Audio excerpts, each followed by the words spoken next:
So, I want you to imagine, like, running a really grueling marathon. Okay, sure. Sounds exhausting. Right. But you finally cross the finish line, you throw your hands up in victory, and, I mean, instead of a medal, someone just hands you a new pair of shoes. Oh no. Yeah, and then they just point you toward an even steeper hill. That is basically a nightmare. It is. But, well, welcome to running a website in the answer era. Yeah, that analogy is pretty spot on, actually. Today is Sunday, May 10th, 2026. And, our mission today for this deep dive is to figure out the completely new rules of the internet. Because the game has totally changed. Exactly. Because getting your website cited by an AI answer engine, well, it's not the finish line anymore. No, not at all. It is just the starting line. So, okay, let's unpack this. Let's do it. If you, as a user, get the perfect summary directly from an AI chat interface, why do you ever even click through to a website? That right there, Mm. that is the defining digital dilemma right now. I mean, the core thesis we're analyzing today from the source material, it basically argues that visibility without a conversion structure is just a citation that doesn't pay rent. A citation that doesn't pay rent. I love that phrase. Right. It's so good. Like having your brand name linked at the bottom of an AI prompt, it might feel like a massive win at first. Oh, sure, you see the spike in impressions and get excited. Exactly. Yeah. But if you don't know how to handle the actual traffic that clicks through, the people who actually click, it's essentially worthless. So what do we do about it? Well, we are looking at the underlying human psychology today. The psychology that basically demands a completely new web page layout when a user arrives already informed. Right, because we really have to talk about the death of discovery here. Yes, the death of discovery and the rise of verification. Right, because classic SEO, it followed this very predictable path. You search, you click, you read. Exactly. You search, you click on a link to discover the answer, and then maybe, just maybe, you convert. But the shift to answer engine optimization, or AEO, it completely flips that script. Because the user gets the answer first now. Exactly. So the click they make, it's no longer this like discovery moment where they're exploring. It is purely a verification step. It's sort of like reading a Wikipedia article, right? How so? Like, people aren't starting from chapter 1 of a novel anymore to learn the story. They are just fact-checking the bibliography. Yes, that is exactly what it is. When they click through from an AI answer, they aren't looking for some broad, basic introduction to the topic. Right, they already have that from the AI. They have the baseline context, so they are clicking to verify the facts or maybe to compare the subtle nuances. To get the real in-depth detail. Or to take a very specific action. But the classic SEO mindset assumes the visitor knows absolutely nothing. Oh, man, yeah. So websites traditionally spend, like, the first 5 paragraphs just warming them up with fluff. Right. And if you try to warm up a user who is already highly informed, you're actively frustrating them. You're literally just wasting their time. But the data in the source material reveals a really fascinating dynamic here, actually. It really does. Because in this new era, overall search engine clicks are actually down. Significantly down. Right, which is just a reality of AI handling all those top-of-funnel queries. But, and this is the silver lining, those fewer clicks can actually yield higher revenue. Which sounds crazy at first. Yeah, the math seems totally backward at first glance, but the mechanics of it make sense when you look at user intent. Right. What's fascinating here is the intent completely filters out the tire kickers. The people just browsing? Exactly. The overall volume of traffic decreases because the AI satisfies all those casual low-intent queries right there in the chat. Like someone just wanting a quick dictionary definition. Right. They get it and they leave.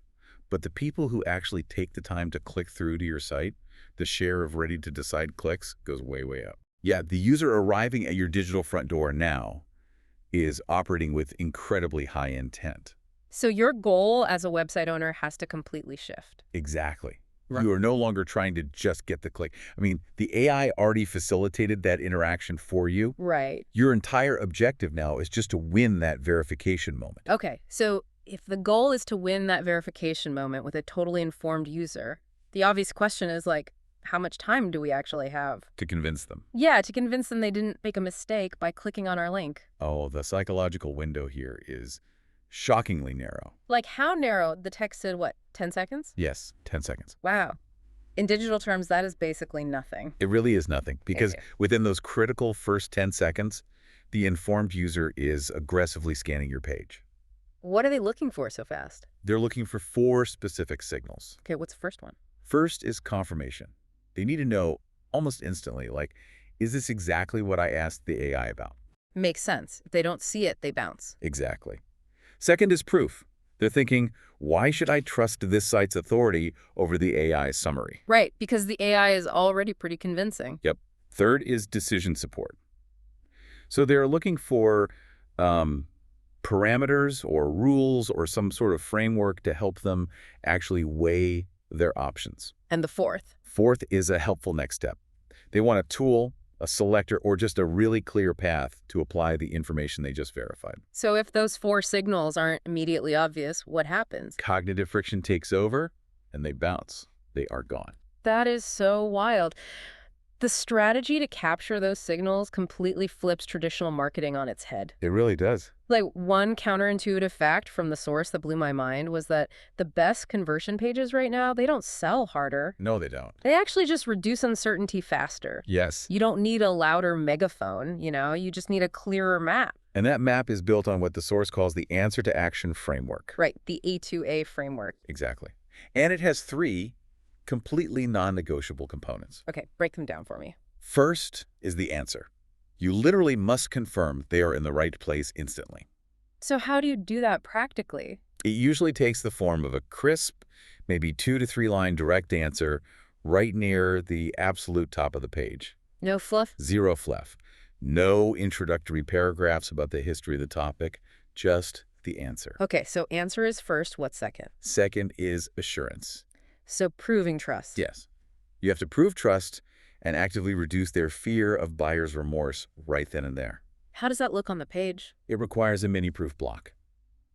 So showing the methodology behind your expertise or, setting boundaries on what you actually know. Basically providing that decision support we talked about. Exactly. And then the third component is action. So giving them the next step. Right. You must give them the absolute best next step based on what they're actually trying to achieve. Okay, so I get the A2A framework conceptually. Answer, assurance, action. But in practice, if we need all 3 of those blocks immediately, how does that actually work on a screen? What do you mean? Well, my instinct as a marketer is that if I cram a direct answer, a big trust block, and a next step all above the fold, I'm going to create a horrific, cluttered mobile experience. Ah, I see. Doesn't that completely contradict good UI design? Well, it's a totally valid concern, but it really comes down to visual hierarchy rather than sheer word count. Okay, explain that. So the answer is literally just 2 sentences. It's tiny. Right. And the assurance, it isn't some massive wall of text. It might just be a really clean, scannable data point. Like a badge or a statistic. Exactly. A specific credential or a one-line methodology. And then the action is just a focused interaction point. So it actually doesn't take up that much real estate if you design it right? Exactly. The psychological collapse actually happens when you try to remove one of these elements just to save space. Oh, interesting. Yeah, if you only provide the answer, right? The AI algorithm might love you, and it'll cite you. But you'll never actually convert that user. Right, because you haven't given them a reason to deeply trust you or a mechanism to take the next step. So you basically just become a free public utility. Wow. And I guess if you skip the answer and the assurance and just go straight to the action. Like putting a giant buy now button right at the top. Yeah. You just look like an ambush salesperson. Completely. The user arrived to verify information, remember, not to be cornered. Right. So assuming we have the crisp 2-line answer and we have the trust-building assurance block, how do we actually handle the action part without triggering that massive sales resistance? Well, this introduces the core concept of a conversion bridge. A conversion bridge, which is basically the #1 lever for success in this era, right? Absolutely. A conversion bridge is the mechanism that transitions the user from a state of just verifying facts into a state of active engagement. So these aren't just your standard generic contact us buttons. No, definitely not. We were talking about interactive tools, decision checklists, comparison tables, proof assets. Or like highly relevant, low friction calls to action. Exactly.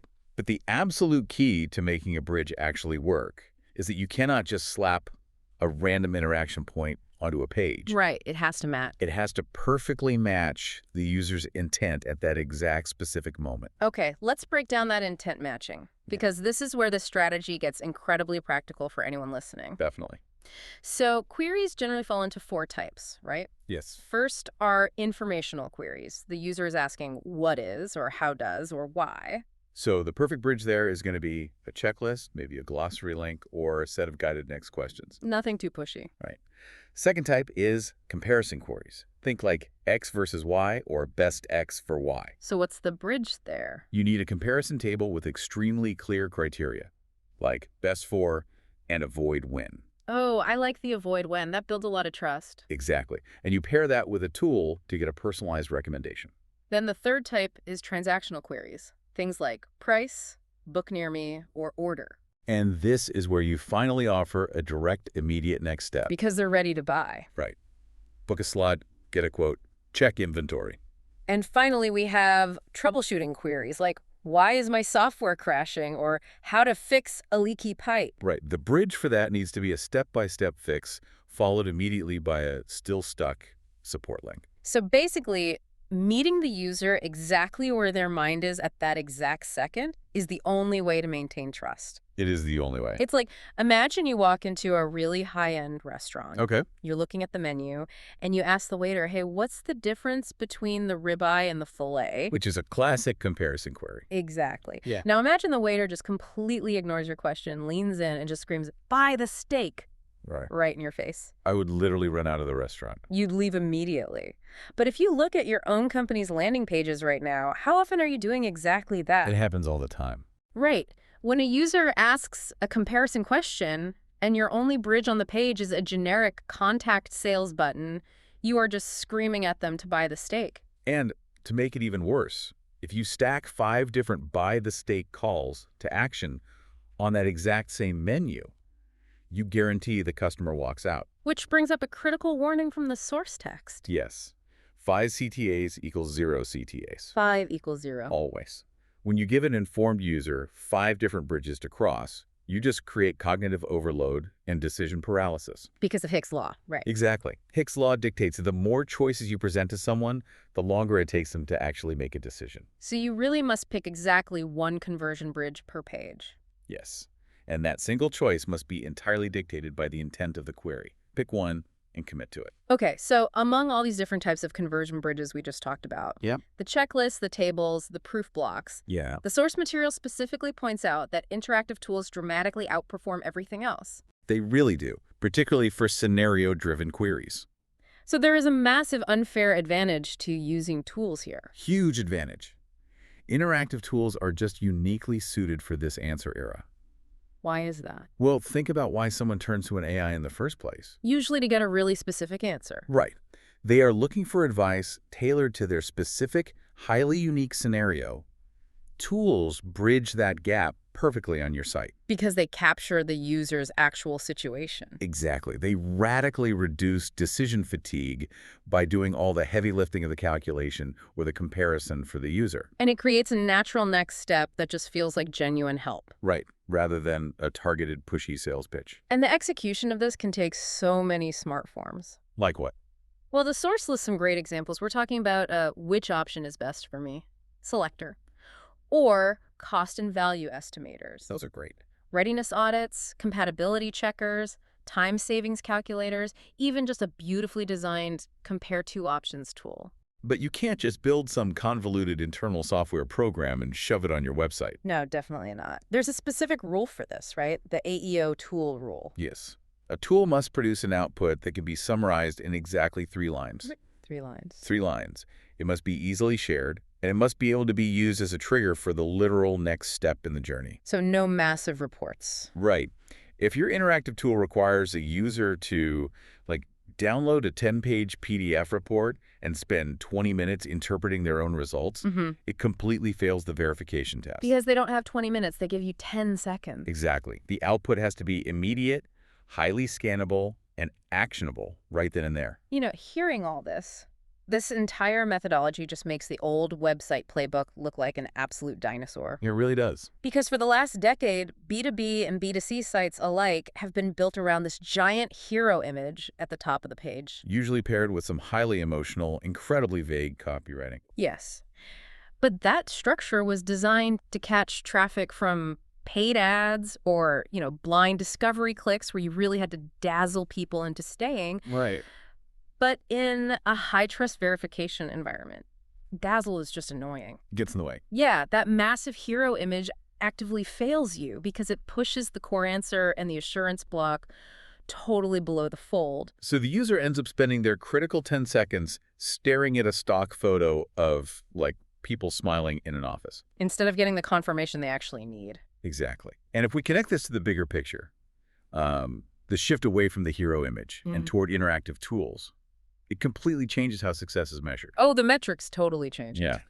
Logging into an analytics dashboard just to look at raw traffic volume, Right. that's basically analyzing a relic. So what are the key performance indicators for the answer era then? Because it requires a much deeper view of behavior, right? It does. Like if traffic is technically down because the AI is answering all the top of funnel questions, how do you actually track a revenue increase? Well, you measure engaged sessions, specifically on your AEO upgraded pages. Not just page views. Exactly. Yeah. Measure scroll depth. Like, did the user actually scroll down to engage with the conversion bridge at all? And the tools themselves. Yes. You track the tool interaction rate. Are they actually adjusting the sliders on your calculator? Right. You monitor internal click-throughs to your deeper evidence pages and your comparison guides. But most importantly, you track assisted conversions and lead quality. Right, because the quality goes up. Way up. Yeah. In a B2B context, you look at what is the rate of a marketing qualified lead turning into an actual sales qualified lead. So AEO improves the quality of your traffic long before it improves the volume. Precisely. The traffic pool is undeniably smaller, but it converts much, much deeper. So instead of a giant billboard trying to grab the attention of everyone driving by on the highway, your website actually becomes a highly efficient triage nurse. I love that comparison. Right. You are immediately assessing the symptoms, verifying the issue, and routing that fully informed patient to the exact right specialist. Without making them fill out 5 clipboards of generic paperwork first. Exactly. But I mean, moving from a billboard to a triage nurse, that is a massive operational shift. It's intimidating. Very. If you are listening to this right now and wondering how to actually overhaul your site without breaking your current revenue streams, the good news is the roadmap is actually very structured. It has to be. The source outlines a literal 30-day rollout plan designed specifically to mitigate risk. Because a phased approach is absolutely critical. Yeah. You cannot just rewrite your entire digital presence over a weekend. No, that would be a disaster. So week 1 is all about picking winners and isolating variables. Right. You identify 10 pages that already get consistent impressions or rank really well. And you have to ensure those 10 pages span across the different intent types we discussed earlier. Right, so maybe a few informational pages, a few comparison pages, and a few transactional ones. Why isolate just 10, though? Because it acts as a pilot program. It totally prevents the internal political pushback of trying to change everything at once, and it gives you a really clean baseline to measure against. That makes a lot of sense. So then moving into week 2, the focus is entirely on upgrading the actual structure of those 10 pages. This is where the magic happens. Right. This is where you implement the A2A framework we talked about. You add that crisp 2 to 3 line answer module at the very top. You establish your decision rules. You drop in one reusable block, like maybe comparison table or a checklist. You construct your proof block to build immediate trust.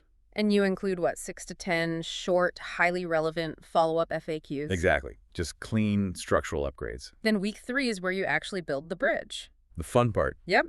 You add one and only one conversion bridge per page. And that bridge is dictated strictly by the intent of the query for that specific page. Right. Then, finally, in week 4, you measure, test, and refine. So you track the engagement and the conversions on those specific upgraded pages before you ever even consider expanding the pattern to the rest of the website. And this actually brings up a massive pitfall regarding testing. Oh, testing is where people go so wrong here. Right. Because I know the instinct for most marketing teams is to A/B test these tiny little wording changes. Yes. We want to, change the color of a button from blue to green or swap the word submit for discover. But testing in the answer era has to be structural. Wait, explain the difference. Why doesn't wording matter as much right now? Because wording changes do not fix a fundamentally broken verification journey. Ah, I see. Structural testing means evaluating the actual layout and the cognitive load of the page. Okay, so give me an example of a structural test. You should be testing the placement of the answer module itself. Like, does it perform better at the absolute very top or integrated slightly lower. Or testing the format of the information. Exactly. Like testing a comparison table versus prose text. Or you test a checklist bridge against an interactive tool bridge. Seeing which one actually lowers uncertainty better. Right. You could test whether a proof block with a detailed methodology performs better than one with just, like, top-level brand credentials. Because those structural changes fundamentally alter how the brain processes information during that tiny 10-second window. Exactly. Tinkering with button copy comes much, much later in the optimization process. It's basically a systematic removal of guesswork. It really is. It actively stops the bad habit of treating an informed user who is clicking to verify. Like they're a completely blind user who is clicking to discover. It respects their time, and honestly, it respects their intelligence. So the brands that win will be the ones that actually reward the verification click, rather than punishing the user with a maze of marketing speak. Totally agree. Okay, let's try to pull all of this together for everyone listening. The shift here is fundamental. Visitors are arriving from AI answers fully informed. They are not discovering you anymore. They are verifying you. So skip the warm-up. Skip it. Lead immediately with confirmation using the answer to action framework. Answer, assurance, action. And remember, all three must be present, or the psychological trust completely collapses and you just do not convert. And when it comes to the action part, pick exactly one conversion bridge per page.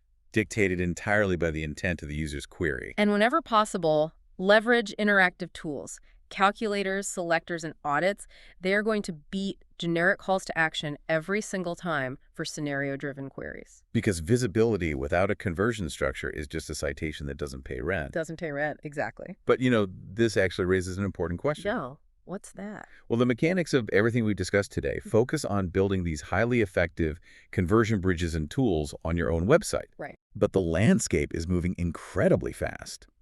So as AI models evolve to become even more capable, how long will it be until those answer engines start pulling your interactive tools directly into their own chat interfaces? Oh, wow, like the AI just runs your calculator for them. Exactly.